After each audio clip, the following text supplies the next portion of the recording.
Gold trusted gold buyers మీరు తాకట్టు పెట్టిన బంగారాన్ని విడిపించి ఈ రోజు ఉన్న మార్కెట్ ధరకు కొనబడును.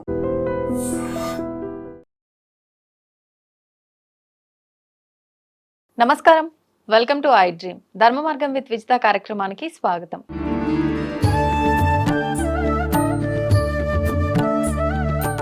నమస్కారం గురుగారు. నమస్కారం అమ్మా. గురుగారు, ఇప్పుడు జరుగుతున్నవి ఏవైతే ఉన్నాయో, జరిగినవి ఏవైతే ఉన్నాయో వాటి గురించి మాట్లాడుకునేటప్పుడు కొన్ని సందర్భాలలో బ్రహ్మం గారు దీని గురించి ఇలా చెప్పారు, చెప్పినట్టుగానే జరిగింది, ఆయన కాలజ్ఞానంలో ఏదైతే ఉందో అది ఖచ్చితంగా జరుగుతుంది అని చెప్పి మాట్లాడుకుంటూ ఉంటాం.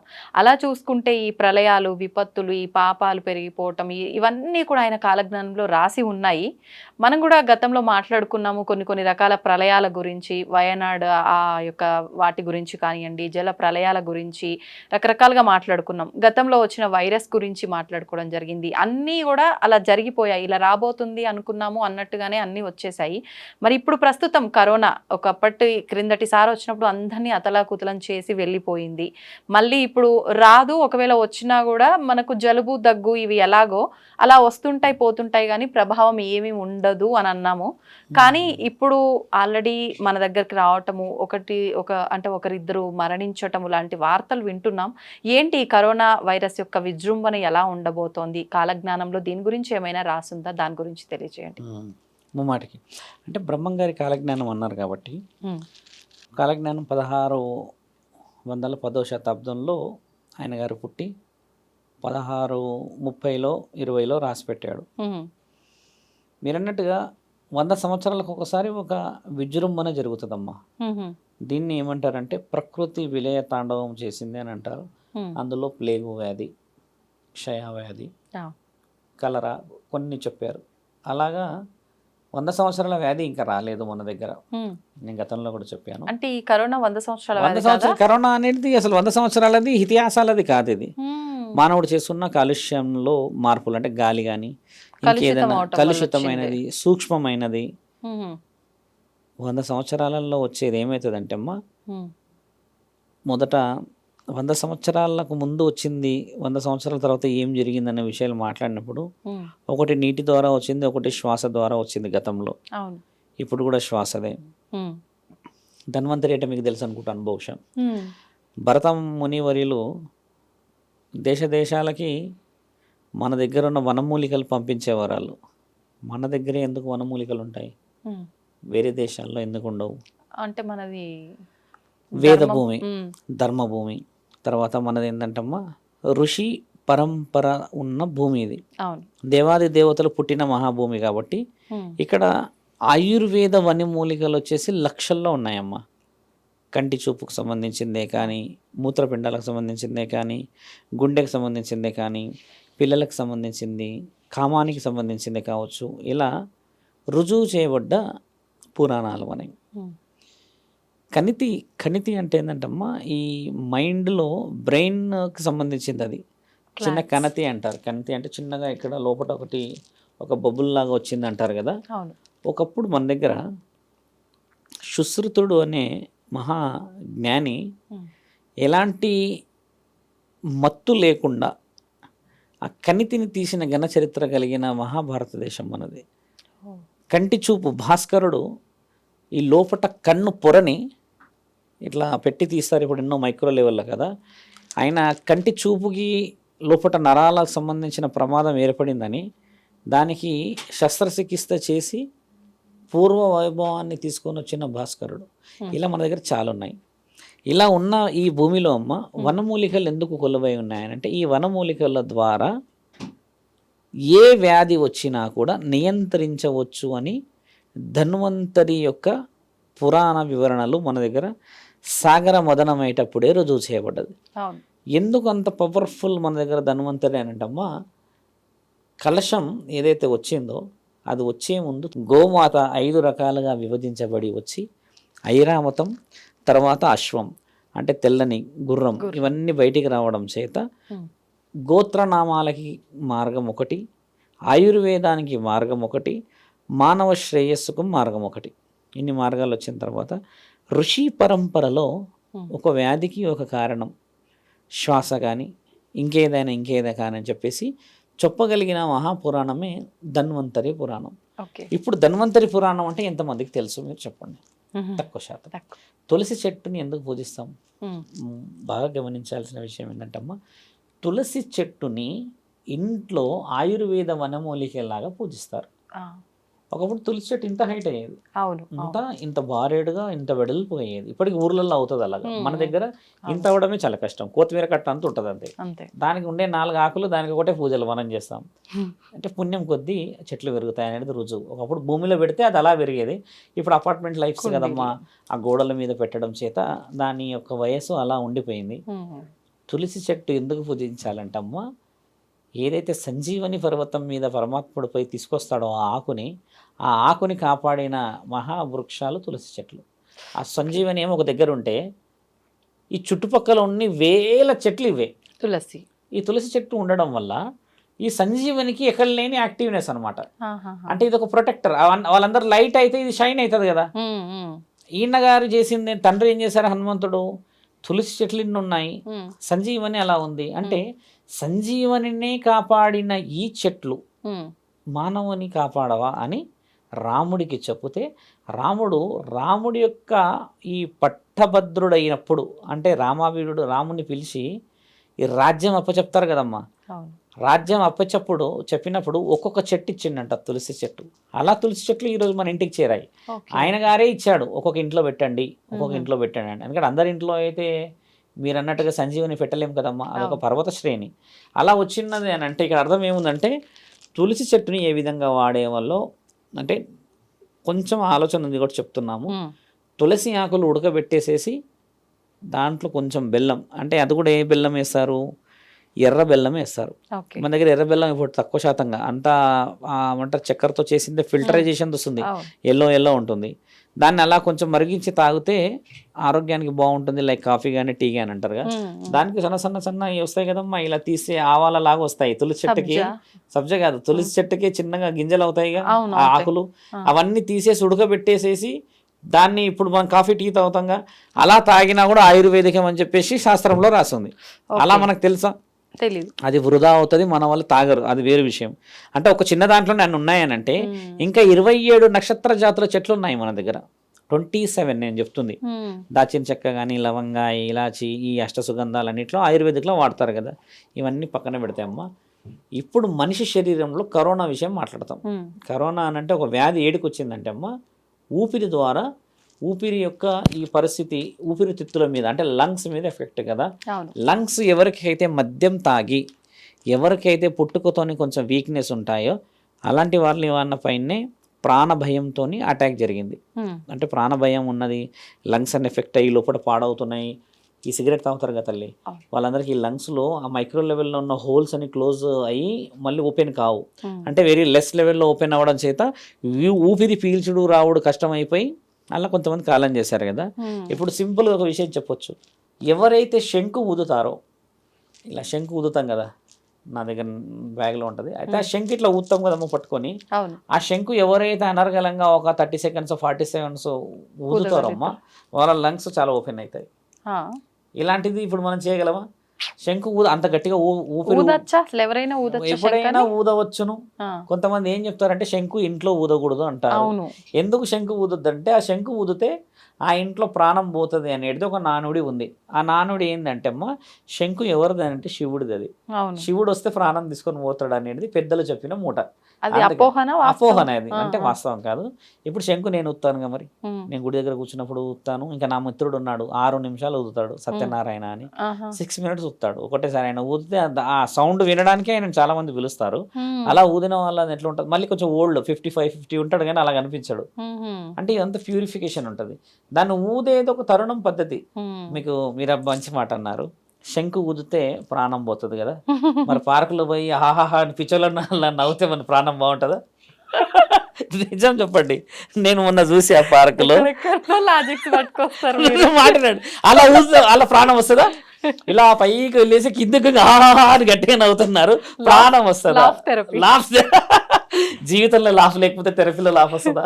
మీరు ఆలోచించండి. అలాంటిది వస్తుందా? నేను అన్నది ఊపిరితిత్తుల మీద, మీరు అంటున్నదేమో ఎక్కడ పోయారు చూడండి మీరు. అలాంటి కాదు, మన శాస్త్రంలో గొప్పతనం చెప్తున్నా. తులసి అనేది, ఇట్లా శంకు అనేది ప్రత్యేకతలు చెప్తున్నా అమ్మా. ఇప్పుడు ఒకప్పుడు ట్రాక్టర్ లేకుండా నాగలి దున్నేవాళ్ళుగా, అవును. శరీరం కండలా ఉండి శరీరం అలసిపోయేదిగా. మరి ఇప్పుడు ట్రాక్టర్ మీద పోతూ కూడా మనుషులు అలసిపోతున్నారు కదా. అంటే శరీరానికి పని తక్కువ అయిపోయింది. ఇక్కడ పని అంతా లోపల రోగ నిరోధక శక్తి పెరుగుతుంది. మీరు అన్నట్టుగా లాఫింగ్ థెరపీ వాళ్ళని నేను తక్కువ అంచనా ఇస్తలేను.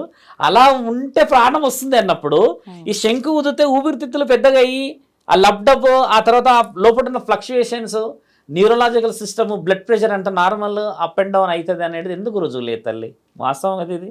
కాబట్టి ఏంటంటే మీరు అన్న విషయాలు ఏంటంటే అది ఇప్పుడు అవసరం అంటున్న ఊదడము శంకు, అది ఊదడం ద్వారా లంగ్స్ చాలా ప్యూరిఫై అవుతాయి, అది రుజువు చేయబడ్డది. ఇప్పుడు నేను శంకు ఊదమని ఎవరికేం చెప్పట్లేదు. ఇప్పుడు ఖజూరాలు తింటారుగా మన వాళ్ళు, అందరు ఇప్పుడు శంఖం కొనుక్కొచ్చుకొని శివరుద్ర సాధు దగ్గరకు వచ్చి ఎలా ఊదాలో చెప్తే నేను కూడా తల పైకి పెట్టి కిందికి వంగి ఊదాలి అని చెప్తాను. శంకు ఊదడం అనేది మా గురువు గారు చెప్పిన సీక్రెట్. అది ఎవరైతే గొంతు కంఠం గట్టిగా బలంగా గాంభీర్యంగా వస్తుందమ్మా, వాళ్ళందరి యొక్క వెనక రహస్యాలు గురువులల్లా వాళ్ళది ఒకటి మంత్రం అనర్గళంగా చదివిన వాళ్ళ శంఖంలో మంత్రం చెప్పాలా లేకపోతే నార్మల్ గా బెలూన్ ఊదినట్టుగా మనం అట్లా కాకుండా దాన్ని ఊపడం కూడా ఈ పెదవుల మూమెంట్ వేరేలా ఉంటది. గాలి ఊపితే శంకు మోగదు. దాన్ని ఏంటంటే అదొక సౌండ్ చేయాలి. ఇంట్లో నుంచి ఊ అని సౌండ్ చేస్తే ఆ సౌండ్ క్రియేట్ అవుతుంది. మళ్ళీ అన్ని శంకులలో రాదు, ఒక్కొక్క శంకు సౌండ్ ఒక్కొక్కటి ఉంటుంది. ఒక శంకు ఇలా ఉండి ఇలా వంగి ఉంటదమ్మా, దాంట్లో నుంచి ఊదితే సముద్ర గర్భంలో నుంచి అలలు పైకి వస్తే శబ్దం వస్తుంది కదా, అలా వస్తుంది. చిన్న శంకులు ఉంటాయి, అది మామూలుగా పూజ గదిలో వాడుకునేలా వస్తాయి. ఇప్పుడు ఆ శంఖంలో వాటర్ వేసి తీర్థంలో తీసుకోవాలి, అదంతా అభిషేకం చేసేటప్పుడు పవిత్రమైన పవిత్రం కోసం అని, శివుడికి కూడా అభిషేకం చేసేటప్పుడు ఇలా చేసే పెడతారు. అంటే అది పవిత్రత కోసం. ఎందుకు పవిత్రత కోసం అంటే పరమాత్ముడు అందులో నుంచే విషయాన్ని తీసుకున్నాడు కాబట్టి మనము కూడా పరమాత్ముడి యొక్క విషయ వివరణలను పవిత్రత కోసం ఇలా చూపిస్తారు కదా. శంకు నుంచి తండ్రి ఫొటోస్ రుజువు చేయబడింది. వాళ్ళు ఇష్టం ఉంటే చేస్తారు ప్రేక్షకులు, కానీ సలహా చెప్తున్నా. కరోనా నాకు తెలుసమ్మా, ఇప్పట్లో వచ్చినా కూడా భయపడాల్సిన అవసరం లేదని నేను ఎందుకు చెప్తానంటే, మొదట రావుడు ప్రపంచం మొత్తం భయపడిపోయింది. అవును, అందుకని సగం ప్రాణాలు పోయాయి భయంతో. ఇప్పుడు కొంచెం ప్రికాషనరీగా ఉన్నాం. డోసులో యాంటీ డోసులో తీసుకున్నారు, తర్వాత కొన్ని వ్యసనాలు తగ్గించారు. కరోనా గొప్ప పని ఒకటి చేసింది ఏంటంటే అమ్మా, 6 సంవత్సరాల జనరేషన్ ని వెనక్కి తీసుకుపోయింది. That I will. ఎందుకంటే 6 సంవత్సరాలు వెనక్కి జరిగిపోయాం మనం ప్రాణభయంతో. మీరు ఒకసారి గమనించండి, గుడిలలో ఇంత రద్దీ లేదు. అవును, ఈ గత 3-4 సంవత్సరాల నుంచి పెరిగింది. ఇప్పుడు ఈ మధ్య కాలంగా జరిగిన విషయాలు కరోనా ప్రాణభయం పెంచితే అమ్మా, మనిషికి మనిషి మధ్యలో వ్యత్యాసం కూడా తీసుకొచ్చింది. డిస్టెన్స్ వచ్చింది, సెక్యూరిటీ వచ్చింది, చాలా చేంజెస్ వచ్చాయి, కొంచెం ధర్మం వచ్చింది. కానీ మన వేద భూమిలో కరోనా ఉన్నదంటే నేను ఎట్టి పరిస్థితుల్లో నమ్మను. మొత్తం మనం వచ్చేసి మాస్టర్ డిగ్రీలో ఉన్న మన శాస్త్రంలో ఒక వైరస్ వచ్చి ఏం చేయలేదమ్మా. ఇప్పుడు పసుపు ఇక్కడ పెట్టుకొని స్నానాలు చేసేవాళ్ళే చేయట్లేరు మన వాళ్ళు. అంటే ఆయుర్వేదిక్ వనమూలికలు వాడతలేం మనం, కొంచెం ఫేర్గా ఉండేటి వాడుతున్నాం ఈ సోప్స్ లాంటివి. కానీ ఒకప్పుడు ఈ ఏమంటారమ్మా, ఈ నులుగు పిండి అంటారు, అందులో చూడండి ఈ ముక్కలుగా ఉంటాయి కదా పసుపు కొమ్మలు, అలాంటివి తెచ్చి కళ్ళమంద వేసి అందులో కొంచెం తేనె వేసి తర్వాత సున్నిపిండి వేసి మూడింటిని వేసి దంచేవాళ్ళు. బాగా దంచి వేరీ మైక్రో లెవెల్లో దంచి, అది కూడా రుబ్బేది ఉండేది ఇలాగా. అది పెట్టిన తర్వాత చేసే ఆ స్నానంతోనమ్మా స్కిన్ చాలా బాగా అయ్యేది. ఇప్పుడు మనం అలా చేయట్లేదు. అవన్నీ కలుపున్న సబ్బు తెచ్చుకుంటున్నాం, మరి అది ఉన్నదో లేదో. ఏడు నుంచి వస్తున్నాయి తెలుసా అవన్నీ అమ్మా? ఇక్కడ నుంచి వనమూలికలన్నీ కొనుక్కపోయి ఫారెన్ నుంచి సబ్బులు రెడీ చేసి పంపితే మనం ఆ సబ్బులు రుద్దుకుంటున్నాం, మనం న్యాచురల్గా రుద్దుకోవట్లేదు. ఇదే నిజం కదా. అలోవేరా అంటే మీకు తెలిసిందేగా, కళ్ళమంద కదా. అలోవేరా సబ్బులు వాడుతున్నారు కానీ డైరెక్ట్ అలోవేరాను వాడరు. ఆమ్లా, షికాకాయ అంటే తెలిసింది కదా, కుంకుడుకాయలు ఇవన్నీ. కుంకుడుకాయ డైరెక్ట్ వాడరు కానీ కుంకుడుకాయ కలిపి ఉన్న షాంపూలు వాడుతున్నాం. డైరెక్ట్గా లేని కుంకుడుకాయ షాంపూలు ఉందంటే నమ్ముతావా? కానీ మనం అదే నమ్మాల్సిన పరిస్థితి. ఎందుకంటే ఇప్పుడు అట్మాస్ఫియర్ అట్లా మారింది. ఇప్పుడు కుంకుడుకాయలు వాడే ఓపిక లేదమ్మా. ఈ హెయిర్ డయర్స్ పెడుతున్నాంగా. ఒకప్పుడు హెయిర్ డయర్ లేకపోయిండే ఏం పెట్టేవాళ్ళమమ్మా, దాంట్లో నిప్పులు పెట్టి సాంబ్రాన్ని పెట్టి ఆడవాళ్ళు ఇలా నెత్తికి అలా పెట్టేస్తే ఏమైందంటే 2 అయ్యేటిది. పీల్చుకున్న ప్యూరిఫైలో ఈ లంగ్స్ అంతా ఈ శరీరం అంతా వేడి గాలి పీలిస్తే లోపల ఫిల్టరేషన్, చల్లనీళ్ళ స్నానము ఈ శరీరం కదా. తర్వాత ఈ హెయిర్ నుంచి ఈ బ్రెయిన్ నుంచి ఉన్న వాటర్ అంతా ఆ వేడికి ఆ పొగతోని ఈ కేశాలకు ఒక రకమైన ఆ సుగంధంతో పాటు పీల్చుకోవడం వల్ల అష్టసుగంధాలు శరీరంలోకి పోయే వనమూలిక. ఈ వనమూలికని మనం తయారు చేసామా, మనం పాటించే వాళ్ళమా? కానీ తరతరాలుగా మన శాస్త్రంలో ఉంది. మరి ఎందుకు చేయట్లేదు ఇప్పుడు? ఇప్పుడు ఇలా చేసుకుంటాం, ఇట్లా హెయిర్ డై ఇలా చేసే లోపల ఇన్ని ఉంటాయి ఎంటికలు. అవి తీసుకెళ్తే వాడు వస్తాడు పొద్దున్న మైక్ పట్టుకొని వస్తురుగా. ఈ రోజు పొద్దున్నే తిట్టిన వాళ్ళని ఒక్కటే పెడతారు మైకు. ఏముంటాయి, నా జుట్టు చూసి ఏమన్నా మొత్తుకుంటారా వాళ్ళు? ఎందుకలా అంటారమ్మా? వచ్చి చిక్కెంటికలు అంటే ఆడవాళ్ళు మరి భయానకంగా సంచులు తీసుకుపోతారు ఇవ్వడానికి. ఆవిడ ఏదో అయితే ఒకటి ఇస్తుంది, చిన్నది ఇస్తుంది, అది తీసుకొని పోతుంది. అంటే ఏది వృధా చేయకూడదని ఆడవాళ్ళ సంకల్పం. ఆడవాళ్ళ సంఖ్య అట్లా అంటే మరి వాళ్ళు మాటలు కూడా వృధా చేయకూడదు, మాటలు వృధా చేయకూడదు. అలా వాడతారా? టామ్ టామ్ చేస్తారు కదా చెప్తే ఈడికెళ్ళి పోదు, కానీ అమెరికా వేయలోపు అమెరికాలో అందరూ తెలిసిపోతుంది అది. ఆ చిక్కెటికలలో నిజం వాళ్ళు ఏమనుకుంటారు వామ్మో అని. అలా ఉన్నాయి. అవన్నీ మనం చేసుకున్న గణతంత్రాలే, స్వతంత్రాలు కాదు, గణతంత్రాలు అంటున్నాం. స్వతంత్రం చాలా గొప్పది. ఆయుర్వేద వనమూలికలు తిని హోమాగ్నిలో పాల్గొని దైవాదినంలో దీపాలు పెట్టి ఒక గుడిలో భోజనం చేసి పడుకుంటే అమ్మ ఎంతటి సుఖం. వేప చెట్టు కింద ఊపిరి పీల్చుకుంటే ఎంత ఆరోగ్యం. వేప చెట్టే లేకపోయా ఈ రోజుల్లో లేదు. ఆ మధ్య కాలంలో వేప చెట్లకు కూడా జబ్బు వచ్చిందని అన్నారు. అదేదో ఆరిపోతుంది అన్నారు. పండుగ అయిపోయినాయి, ఆకులు పండుగ అయ్యి అక్కడక్కడ ఎండిపోతున్నాయి అన్నారు. ఆ వ్యాధి పోయింది, ప్రభుత్వం కొంచెం చొరవ తీసుకుంది. నాకుండే బెస్ట్ సొల్యూషన్ ఏంటంటమ్మా, వేప చెట్లు భాగ్యనగరం అంతా పాకేయాలమ్మా. ఒక ప్లాటింగ్, ఒక డెవలప్మెంట్ ఎవరైతే చేస్తారో వాళ్ళకి చెప్పేసేయాలి, ఒక 20 వేప చెట్లు ఉండేటట్టుగా ప్లేస్ వదిలిపెట్టండి అని. ఎంత అట్మాస్ఫియర్ వచ్చేస్తుంది. ఒక రావి చెట్టుకి ఎంత అట్మాస్ఫియర్. అవి భారెడు పెరుగుతాయి కానీ అమ్మ తరతరాలు నిలబడతాయి కదా తల్లి. అందుకనే వనభోజనాల పేరిట మనము కార్తీక వనభోజనాల చెట్లకు పోతాం, ప్రశాంతంగా ఊపిరి పీల్చుకోవాలని. కరోనాని రానియకూడదు ఇక మనం. ఇప్పుడు మీరు అన్నారు వేదభూమి కాబట్టి మన దగ్గర వచ్చే అవకాశమే లేదు, వచ్చిన ప్రమాదకరం ఏం కాదని. కానీ సేమ్ టైం మనం ఇది కలియుగం కాబట్టి పాపాలు పెరిగిపోయినాయి కాబట్టి పంచభూతాలను పాడు చేస్తున్నాం కాబట్టి ఇవి వస్తున్నాయి అని చెప్పి. మరి ఆ రకంగా చూసుకుంటే ఇంకా ఎలాంటి ప్రళయాలు ఏమన్నా వచ్చాయి? ప్రళయాలు చాలా ఉన్నాయి, భూకంపాలు ఉన్నాయి. ఈసారి ముమ్మాటికి భూకంపాలు చాలా ఉన్నాయి. ఎక్కడ, ఏ ప్రాంతాల్లో? ఢిల్లీ మునగబోతుంది ఒకటి, తర్వాత కేరళ మునగబోతుంది ఒకటి, గతంలో చెప్పినట్టుగానే మళ్ళీ ఖచ్చితంగా. ఎందుకంటే వర్షాకాలం ఇంకా రాలేదు. ఈ వర్షాకాలంకు ముందే ఇవి శాంపుల్స్ వదిలాడు. ఇప్పుడు నెక్స్ట్ ఏం వదులుతాడో మహానీయుడు ముక్కండి. ఆయన గారు చేస్తుంది ఏంది అనేది ఎలా చూస్తుంటమ్మా, పాపం కూడా ఆ రీతిలో పండిపోయింది.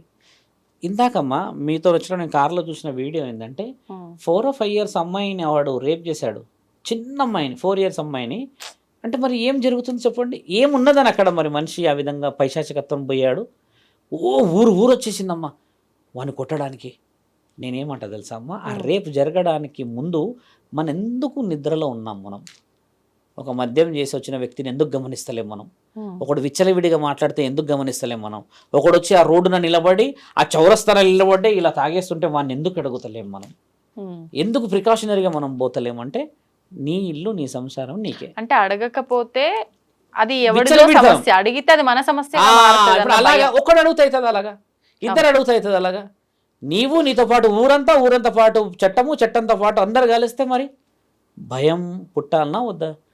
ఇది రాజ్యవ్యూహం చాలా ముఖ్యం తల్లి. మీరు అన్నది మంచి ప్రశ్న. ఎందుకంటే మీరు ఒక ఇల్లాలు కాబట్టి నేను అడిగితే సడన్గా గురువు గారు ఇక నా మీదకి వచ్చేస్తుంది, వాడు ఉల్టా మాట్లాడతాడు, ఆ తాగే సీసేదో నా నెత్తి మీద కొడతాడు లేదా ఇంట్లోకి విసిరేస్తాడు, అప్పుడు నాకు పంచారు. ఇది వాస్తవమే. ఒక్కోడు ఇద్దరితోనే అవుతుంది, 100 మందితోనే అవుతుందమ్మా. ఇప్పుడు ఎవరి దాకా ఎందుకండి, ఇప్పుడు మన ఇంట్లో వాళ్ళే ఉన్నారు, అంతా ఇలా మాట్లాడాల్సి వచ్చినప్పుడు ఓకే.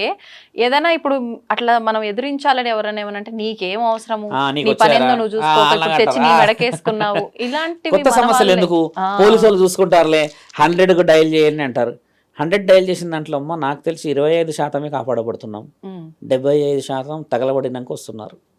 అంటే గొడవలు అయినాకనే వచ్చేస్తారు. అంటే వాళ్ళ ఆలస్యం అని కాకుండా వాళ్ళు ఎలా వస్తున్నారంటే ప్రమాదం జరిగినాక మన వాళ్ళు ఫోన్లు పోతున్నాయి.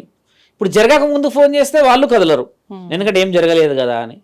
మొన్న నా విషయమే చెప్తాను. చిన్న సందర్భం ఏర్పడింది. నైట్ 12:15 అవుతుంది. కొంచెం విషయం జరగగానే నేనేం చేశాను అంటే, మన విషయం అని కాదు, పక్క వీధిలో బీభత్సమైన గొడవలు జరుగుతుంది, కొట్టుకునేది పెద్ద కొట్టుకోవడం. ఫోన్ చేశాం.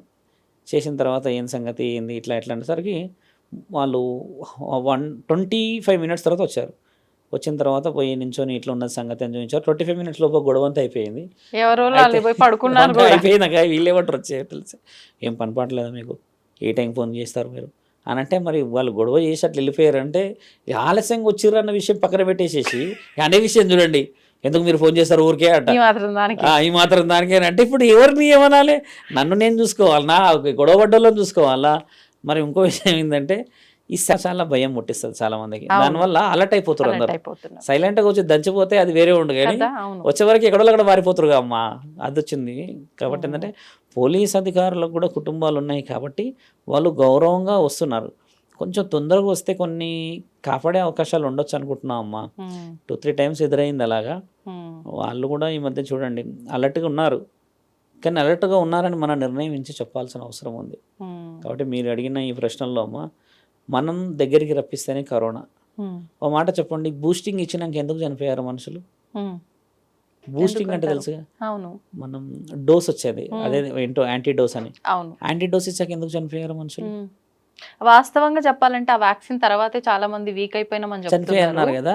నా దగ్గర లైవ్ ఒక ఆయన ఉన్నాడు, ఆయన గారు ఏం చేశారంటే వద్దు అన్నాడంట ఇంజక్షన్ వద్దు అని అంటే, లేదు లేదు తీసుకోవాలి అని అన్నట్టు. వద్దు అని ఆయన మొత్తుకుంటుండంట అక్కడికి.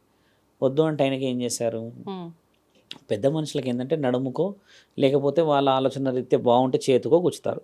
నాకు తెలిసి 50 సంవత్సరాలు దాటిన వాళ్ళకి నడుముకి ఇవ్వడమే మంచిది. ఆయన గారికి ఇచ్చారు ఇక్కడ సూది, ఇవ్వగానే కరెక్ట్గా 5-10 మినిట్స్లో గాబర్ అయ్యిందంట. ఇట్లా వెనుక కొరగానే నలుగురు తీసుకొని వెళ్ళిపోయి ఇంట్లో పెట్టొచ్చారు, గాబర్ అవుతుందంట అని. బయటికి వచ్చేలోపు చనిపోయింది ఆయన. ఏమవుతుంది డోస్ అంటమ్మా, తట్టుకునే శక్తి ఉన్నదా లేదా కూడా తెలుసుకోవాలి. డోసులు ఉన్నాయి కానీ కూర్చోడేనా, ఎంతమంది ప్రాణాలు ఈ రోజుల్లో ఉంటాయి. ఈరోజు ఏం తెలుసా అమ్మ అంటే, ఆ అమ్మ మరి ఎక్కడుందో నేను చూడలేను, కానీ ఒక 4 నెలల క్రితం నేను చూసా, తోడు కోల్పోయింది ఆమె. అప్పటికే కొంచెం మెంటల్ పర్సనాలిటీ. అయితే ఆవిడని చూస్తే ఆవిడ పై కళ్ళు పెట్టి ఇట్లనే చూస్తుంది అంతే, ఏదో మాట్లాడుకుంటూ. ఆవిడ భర్తతో చూసి భర్తతో మాట్లాడి కొట్టుకోవడం తిట్టుకోవడం ఏదో చేసేది. ఇండైరెక్ట్గా మనం ఏం చేసాం చూసారా, సెక్యూర్ చేద్దాం అనుకుంటే మనిషి సెక్యూరిటీ కోల్పోయి ఎక్కడికి పోయాడు చూడండి. కరోనాలమ్మ సగం మంది భయంతోనే కాలం చేశారు తల్లి. చాలామంది మీరు అన్నట్టుగా రోగం వచ్చిన వాళ్ళు కూడా పోయారు, అది ముమ్మాటికి మేము ఒప్పుకుంటాం, కానీ సగం మంది భయాందోళనలకు గురయ్యారమ్మా. ఎంత భయం వచ్చేసిందంటే, లాక్డౌన్, ఒక బండి బయట లేదు, ఒక షాప్ ఓపెన్ లేదు, ఒక ఏది లేదు, ఎటు చూసినా సైలెంటే. ఆ ఇంట్లోకి తొంగి చూడదు, ఇన్ని బాధలు, ఆఫీసులు బంద్, షట్టర్లు క్లోజ్ అయ్యేసరికి మనిషికి రోగం వచ్చేసరికి ఈ చుట్టుపక్కల వాతావరణం భయం తెచ్చింది ఇక్కడ. నేను దీన్ని ముమ్మాటికి ఒప్పుకుంటామ్మా. ఒంటరితనం అయిపోయి చనిపోయారు చాలామంది, అబ్సల్యూట్గా చెప్తామ్మా. ఎందుకంటే ఇప్పుడు నీకు నాకు లేకపోతే ఎవరికి రోడ్డు మీద పోతే ఆ చుట్టుపక్కల బండ్లు, ఆ వెలుగు, ఆ మనిషి సెక్యూరిటీ, ఆ లైట్ కనబడితే ఏమవుతుందంటే ఒక ధైర్యం, నన్ను ఎవరో ఒకరు తీసుకుపోతారని. అది అబ్సల్యూట్ సెక్యూరిటీ కదా. కంప్లీట్ ఇవన్నీ మూసినాక అంబులెన్స్ రావడానికి కూడా భయానకమైన అంబులెన్స్ వస్తే మనిషి మరి చావే నీకు వచ్చింది, మరి అది భయమా కదా. మనిషి రోగంతో ఉండి ఉండి ఉండి ఏ రోజు వస్తాడు, కానీ అలా చనిపోయే చావులు చాలా భయానకమైనవి. మేము చాలా మందిని చూసాం, బాధ అనిపించి. మా స్నేహితుడు చనిపోయాడు, మేము వెళ్ళినప్పుడు చూస్తే నన్ను ముట్టుకొనిస్తలేరు. నేను వస్తే అంత వచ్చేదంత లేదు అంటే వినరు. మనిషి భయంతోనే చనిపోయాడు. కాబట్టి రానియకూడదు కరోనాని, రాదు కూడా. ఇంటి ముందు ప్రతిరోజు సాంబ్రాణి, మీరు అన్నట్టుగానే మైషాసి గుగ్గిలే ఉంటుంది మన దగ్గర, అగ్గి మంచి నిప్పులు తెచ్చుకొని వెలిగించాలమ్మా. ఇంటి చుట్టూరుగా వేయాలి, అది ఆటోమేటిక్గా ఇల్లంతా స్ప్రెడ్ అవుతుంది. ఒక 2-3 అవర్స్ ఉంటుంది, పడుకునే ముందు చేయాలి. మళ్ళీ ఒక్కో రోజు ఏం చేయాలి తెలుసమ్మా, ఆవు పిడికెలు తెచ్చి మంచి కాల్చాలి. ఒక చిన్న కాల్చేసి ఇంటి చుట్టూరుగా పెట్టేయాలి. వైరస్ బయటకు వెళ్ళిపోవాలి బయటికి.